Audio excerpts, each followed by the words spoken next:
बिस्मिल्लाहिर्रहमानिर्रहीम। अस्सलाम वालेकुम एवरीवन, कैसे हैं आप सब। आई होप कि आप बिल्कुल ठीक ठाक होंगे। अल्हम्दुलिल्लाह मैं भी बिल्कुल खैरियत से। तो आज के व्लॉग का आगाज़ करते हैं। आज मैं आपके साथ शेयर करूंगी अपनी सहरी की रूटीन के 4 छोटे बच्चों के साथ मैं अपनी सहरी से लेकर सुबह मॉर्निंग तक कैसे स्पेंड करती हूँ। रमज़ान में मेरी क्या रूटीन है तो वो मैं आज आपके साथ शेयर करूँगी।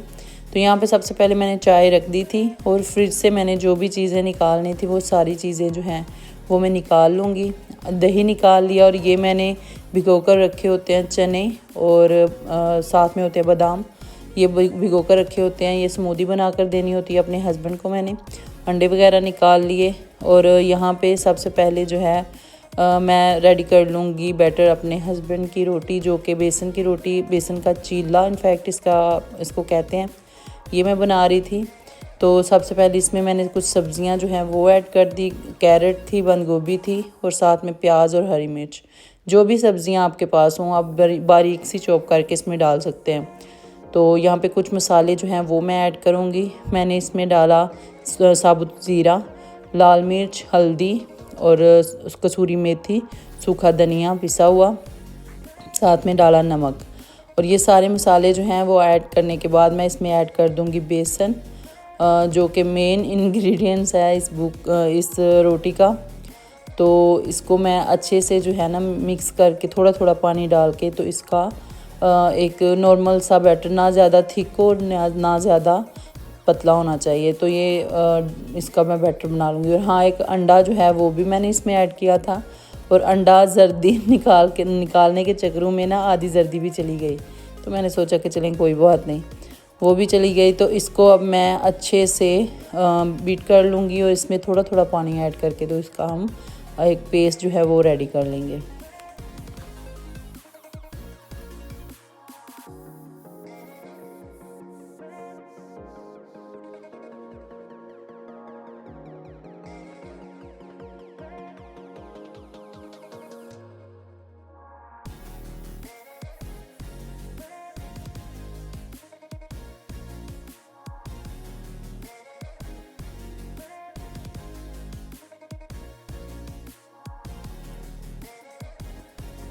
पेस्ट रेडी करने के बाद उसको मैंने साइड पे कर दिया। साथ साथ काउंटर वगैरह जो है वो भी मैं साफ़ करती जाऊंगी ताकि ज़्यादा मैस क्रिएट ना हो। यहाँ पे ये रात में मैंने सालन बनाया था, आपके साथ मैंने शेयर किया था कि हरे चने जो हैं वो थे और साथ में चिकन का सालन था। ये मैंने गर्म कर लिया ताकि जिसने ये खाना होगा, ये अगर कोई कहेगा कि अंडे तो अंडे बना दूँगी। और शामी कबाब जो है वो भी मैंने बना कर रखे हुए हैं, अब तो थोड़े से रह गए हैं, लेकिन ज़्यादातर जो है ना सहरी में वही मैं गर्म कर रही होती थी। लेकिन अब बच्चे बिल्कुल भी उसका नाम भी नहीं ले रहे मैं ही निकाल के खाऊं तो खाऊं। बच्चे जो है ना वो कहते हैं कि अब हमने जो है ना 3-4 दिन बिल्कुल भी शामी कबाब नहीं खाने। तो यहाँ पे आटा जो है वो हमने रात में ही गूंद कर रख दिया था काफ़ी सारा, तो वो मैंने निकाल लिया। फ्रिज में तो नहीं था, बाहरी काउंटर पे रखा हुआ था। अभी इतनी ज़्यादा गर्मी नहीं है कि फ्रिज में रखने की ज़रूरत पड़े, लेकिन हाँ जितना पक जाएगा जो बचेगा वो मैं फ्रिज में ही दोबारा रखूँगी। एक रात जो है वो तो बाहर हम रख सकते हैं लेकिन ज़्यादा नहीं। तो यहाँ पे मैंने रोटी बेलना स्टार्ट कर दिया और ऑयल जो है वो मुझसे ज़्यादा लग गया था, तो इसलिए मैंने दूसरी रोटी का जो बना के ना उस पर भी थोड़ा सा लगा दिया। यहाँ पे पेड़ा जो है हमारा रेडी हो चुका है। अब हम प्यारे से खूबसूरत से पराठे बना लेंगे।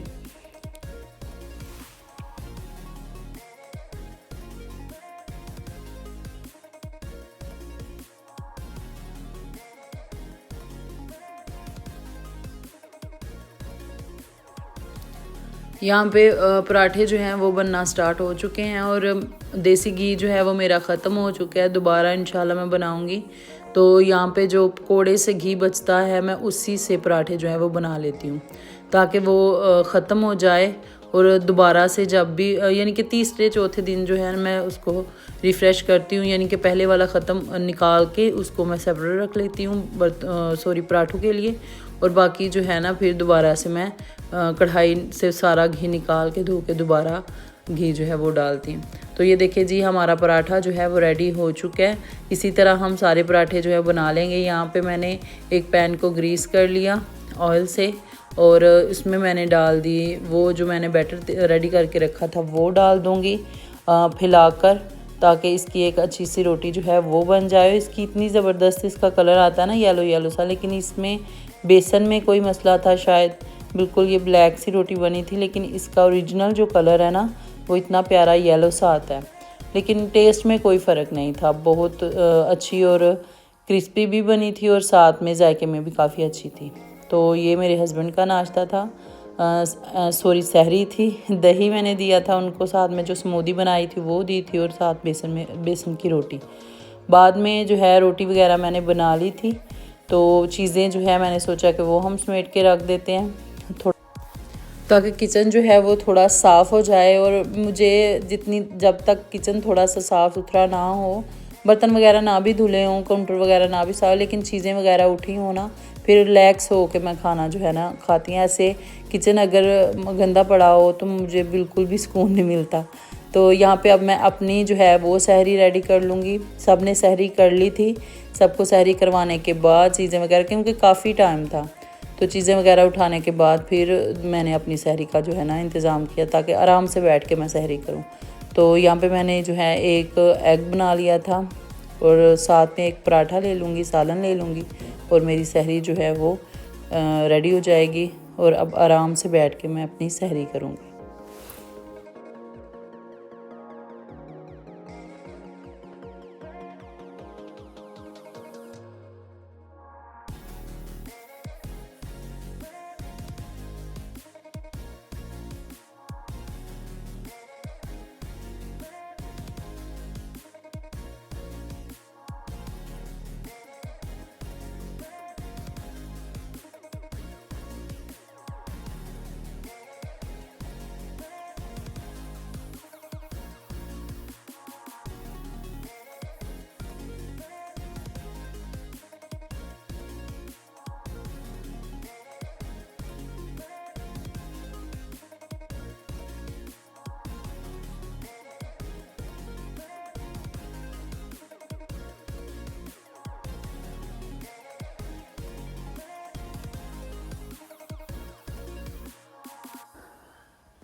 सहरी करने के बाद मैंने नमाज़ वगैरह पढ़ ली, अज़ानें हो चुकी थी, नमाज़ वगैरह पढ़ी, सब ने नमाज़ पढ़ी और सब सो गए।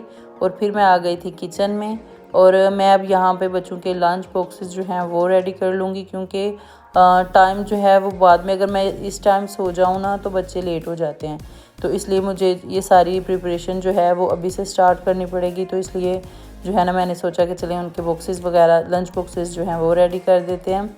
और इनफैक्ट जब से ये रमज़ान है तो मेरी यही रूटीन है, उनके बॉक्सेस वगैरह जो हैं वो इस टाइम ही मैं रेडी करके रखती हूँ, बॉटल्स वगैरह फिल करके रख देती हूँ, ताकि सुबह जो है वो अफरा तफरी वाला माहौल ना बने। बच्चे क्योंकि छोटे हैं तो उनको रेडी भी खुद ही करना पड़ता है, तो इस वजह से जो है ना बाकी चीज़ें अगर रेडी हो ना तो फिर आसानी से जो है ना हम उनको रेडी कर लेते हैं। हालांकि मेरे हस्बैंड जो हैं वो भी उठ जाते हैं और वो भी साथ में ही रेडी करवाते हैं मेरे बच्चे, तो इतना मुश्किल नहीं होता, लेकिन फिर भी जो है ना टाइम की कमी की वजह से काफ़ी जो है ना अफरा तफरी जो है वो मच जाती है। तो यहाँ पे उनके लंच बॉक्स जो हैं उसमें मैंने पराठा और अंडा रख दिया, साथ में थोड़ा सा फ्रूट रख दिया। उनके लंच बॉक्सेस जो हैं वो मैं रेडी कर लूँगी।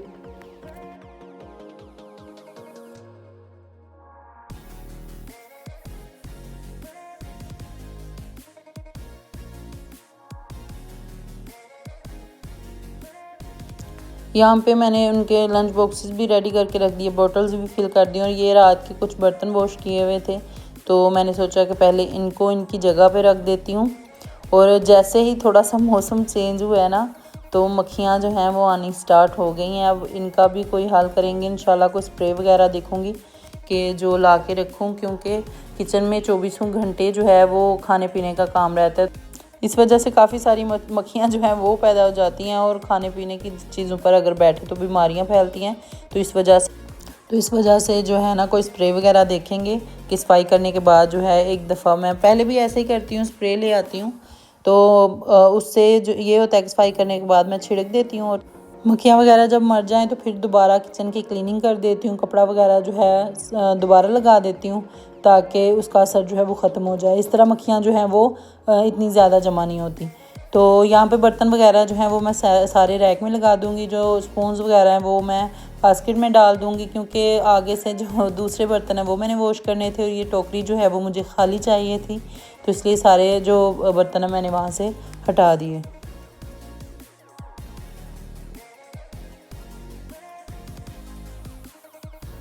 बर्तन वगैरह उठाने के बाद मैं शेल्फ वगैरह पहले साफ़ करती हूँ, ताकि किचन जो है वो अच्छा सा क्लीन हो जाए और साथ में खुश्क भी हो जाए। और यहाँ पे सबसे पहले मैंने जो डिश वॉश बार है वही ले लिया था और कपड़े की मदद से अच्छे से जो है ना पहले मैंने क्लीनिंग कर ली और फिर गीला कपड़ा ऊपर से मारा, फिर दूसरा खुश्क कपड़ा जो है वो ऊपर से मारूँगी। और हमारी किचन की शेल्फ्स वगैरह जो है वो ज़बरदस्ती साफ़ हो जाएँ। यहाँ पे स्टोव जो है वो भी मैंने साफ़ कर लिया, इलेक्ट्रिक स्टोव जो है वो भी साफ़ कर लूँगी और किचन की हमारी सफाई जो है वो डन हो जाएगी। बाकी क्लीनिंग के बाद मैंने बर्तन जो हैं वो वॉश करना स्टार्ट कर दिए। और बर्तन जो हैं वो इतने ज़्यादा तो नहीं थे, बड़े बर्तन मैंने पहले ही वॉश कर दिए थे। और रात में ज़्यादातर मैं कोशिश ये होती है मेरी कि बर्तन जो बड़े वाले हैं वो अच्छे से सारे खाली करके उसमें लेफ़्ट ओवर फूड जो भी है वो सारा निकाल के तो मैं डब्बू में डाल के फ्रिज में रख देती हूँ। और बड़े बर्तन जो है वो रात में ही हम वॉश कर देते हैं और रात के जितने भी बर्तन हो वो सारे हम वॉश कर देते हैं। तो ये सिर्फ सहरी के बर्तन ही थे, तो ये सारे जो हैं वो मैं अब वॉश कर लूँगी। और इससे क्या होता है कि चूँकि रात सारी तो हमारी इबादत में और काम में चली जाती है, तो फिर सुबह मैं जो है ना आराम से बच्चों को भेज के तो काफ़ी देर जो है वो सो लेती हूँ, जिससे इंसान बिल्कुल फ्रेश हो जाता है, नींद पूरी हो जाती है। तो ये देखें जी, यहाँ पे बर्तन जो है मेरे सारे वॉश हो चुके हैं और बाकी जो थोड़े बहुत थे ना वो भी मैं वॉश कर लूँगी। ये चॉपिंग बोर्ड था जिस पे मैंने सब्जियां चॉप की थी और एक ये तसला था जिसमें कि मैंने दूध रखा होता है, सुबह जो चाय वगैरह बननी होती है उसका दूध पड़ा होता है, तो सिर्फ ये एक तसला जो है ये रह जाता है रात को। तो इसको भी मैं अच्छे से क्लीन कर लूँगी। और इसमें दूध जो है वो हम कढ़ाते हैं, काटते हैं अच्छे से, तो इस वजह से ये नीचे से थोड़ा सा जो है ना जल जाता है। तो इसको अच्छे से मैं क्लीन करके वॉश करके रख लूँगी।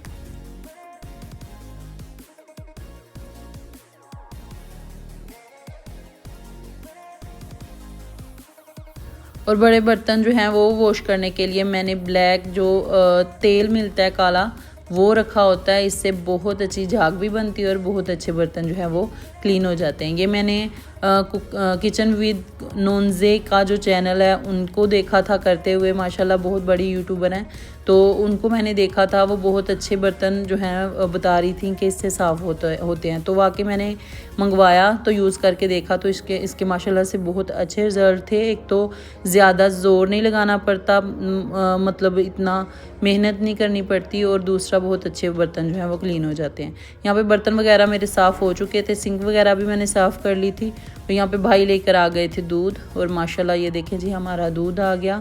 अब फ़िलहाल मैं इसको गर्म तो नहीं करूँगी, रख दूँगी। सुबह जब हम उठेंगे दोबारा तो फिर इसको जो है ना वहाँ हम गर्म करेंगे।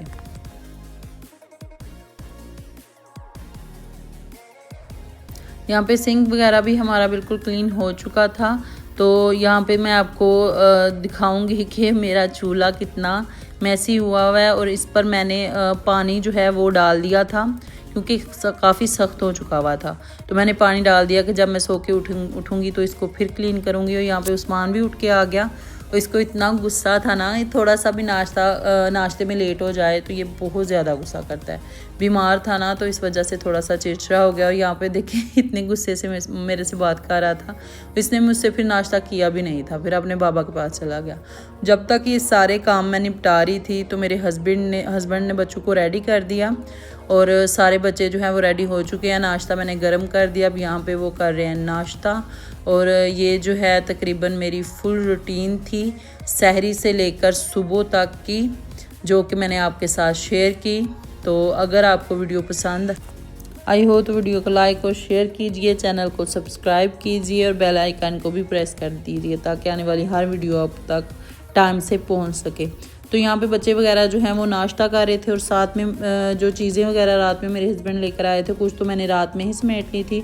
चिकन और फ्रूट्स वगैरह थे वो सारे मैंने रात में ही रख लिए थे। और यहाँ पे ये टमाटर और मिर्चें जो हैं वो भी लेकर आए थे, तो इसको मैं अच्छे से वॉश करके रख लूँगी और बाकी सुबह जो है इनको मैं सेपरेट करूँगी और ड्राई ताकि अच्छे से हो जाएं, फिर मैं इनको फ्रिज में शिफ्ट कर दूँगी। तो यहाँ पे बच्चे जो हैं वो भी स्कूल चले गए थे और मैं हो गई थी फ़ारग और यहाँ पे मेरी जो सुबह की मॉर्निंग रूटीन है वो ख़त्म हो जाएगी। अब जो है वो बाकी काम जो है वो हम उठकर करेंगे। मेरा काम तकरीबन ख़त्म था, अब मैं अफ्तारी में ही जो है बाकी काम करूँगी। तो ये देखें जी माशाल्लाह से आज मौसम बहुत ज़बरदस्त हुआ था, बादल थे, धूप नहीं थी इतनी तेज़। तो ये देखें मैं आपको दिखा रही थी, माशाल्लाह से मौसम काफ़ी अच्छा हुआ है। सर्दी तो ख़त्म हो गई है लेकिन गर्मी भी अभी नहीं आई, तो काफ़ी अच्छा मौसम हो गया। उस्मान जो है वो फ़ोन लेकर बैठ गया था, ये अब नहीं सोएगा, लेकिन ये है कि तंग भी नहीं करेगा आराम। तो यहाँ पे अपनी वीडियो का एंड करेंगे, मिलेंगे इंशाल्लाह नेक्स्ट वीडियो में। अपना बहुत सारा ख्याल रखिएगा, अल्लाह हाफिज़।